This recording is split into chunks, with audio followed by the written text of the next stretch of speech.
Excellencies, honorable participants, distinguished ladies and gentlemen, I wish to express my appreciation to the African Union Commission on Nuclear Energy, AFCONE, for its invitation to participate in the commemoration of the 12th anniversary of the entry into force of the Pelindaba Treaty. The Comprehensive Nuclear Test Ban Treaty Organization enjoys a very good relation with AFCONE, and we look forward to further strengthening our cooperation with the signing of a practical arrangement between the two organizations. I've often stressed the fact that, like other nuclear weapon-free zones, the Pelindaba Treaty and the CTBT are bound in spirit and letter, since they unambiguously strive for a stronger and more stable international system through unequivocal commitment, strategic partnerships, and effective verification.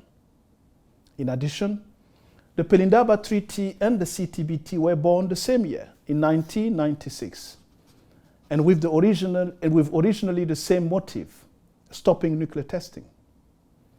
While they may seem as fortuitous events, the adoption of the two instruments were the reflection of the prevailing historical context.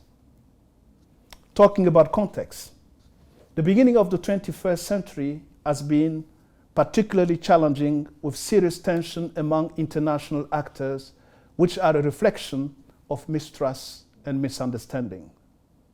The global non-proliferation and disarmament regime has been characterized by the increasingly competitive notion of national security. The risk is that perceive,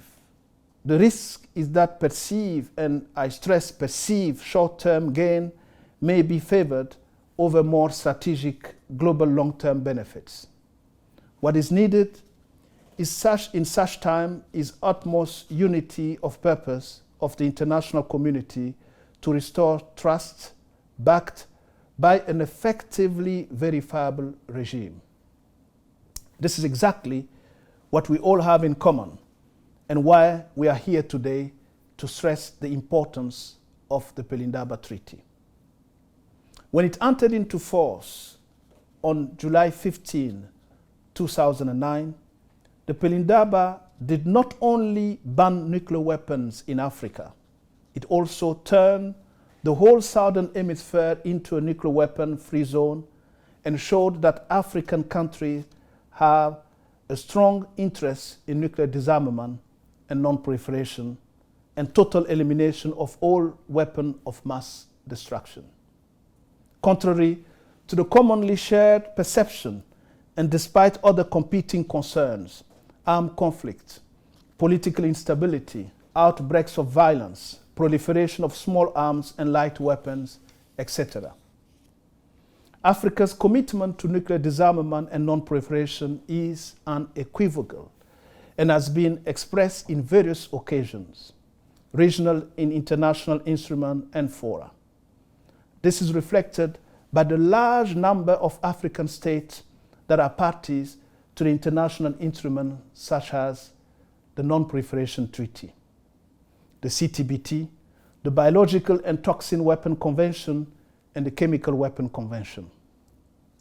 For the CTBT, Africa is the largest of the treaty's 6 geographical regions, with 54 states. 4 African states are among the 44 states listed in Annex 2 to the treaty, whose ratification is required for the treaty to enter into force. Furthermore, Africa has the largest number of states hosting international monitoring system facilities, 24 out of 89. In parallel, many African countries have demonstrated increasing interest in the verification technologies for both verification-related purpose as well as civil and scientific applications. This translates into a growing volume of CTBT data and product users and extensive needs for training and other assistance expressed by those countries. A further illustration of Africa's commitment and role in the field of weapons of mass destruction is the fact that the African Union, through its constitutive act and the new Partnership for Africa Development, has put a strong emphasis on peace and security as one of the prerequisites for balanced, sustainable development and growth. This broad gauge approach is even more relevant in the current context of growing security challenges which pose a threat to human societies and undermine the very existence of modern states. Such an approach also stresses the paramount importance of peace and security to attain inclusive, sustainable development. It will therefore be vital for the AFCONE to maintain the trust that its member states place on it. And when it comes to disarmament and non-proliferation instrument, trust must be backed by an effective compliance mechanism. To that end, at least 3 main priorities can be identified. 1, it will be crucial for AFCONE to keep the Pelindaba Treaty high on the continental and global agendas. Treaty implementation is at least as important as entry into force. Therefore, more effort should be deployed to secure the ratification of the treaty by the remaining African countries through tailored outreach and awareness-raising campaign at national, sub-regional, and regional levels. 2, efforts can also be undertaken to level the playing field for all national and regional stakeholders, and this will enable each state to fully participate in and draw benefit from the treaty, and should include technical and non-technical training and other capacity building programs and legal assistance. AFCONE could also strengthen its role as a powerhouse for intra-regional cooperation.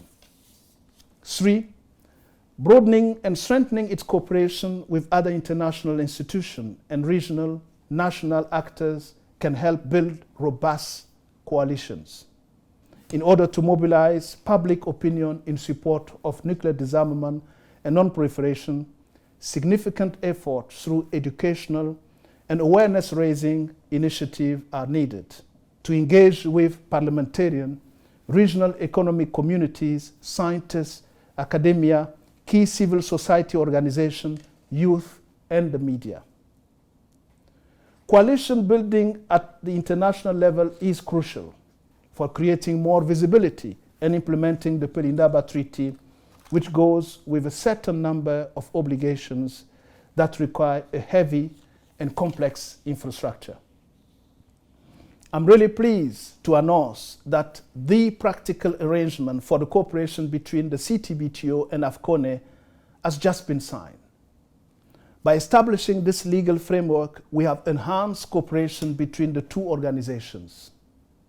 The CTBT's technologies and infrastructure could be instrumental in operationalizing relevant provisions of the Pelindaba Treaty, such as Articles 3, 5, 12, and 13.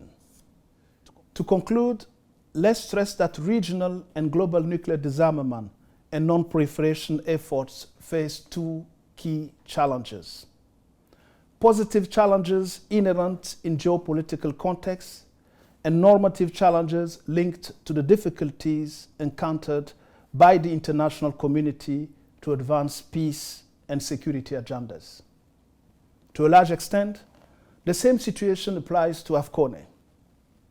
Despite political differences and recurring tensions, we can all agree that the most vital feature of any nuclear disarmament and non-proliferation architecture is its credibility, which can be best achieved through transparency inside and synergy creation outside. I encourage AFCONE to strengthen those 2 dimensions and wish you all a happy 12th anniversary and a brilliant future.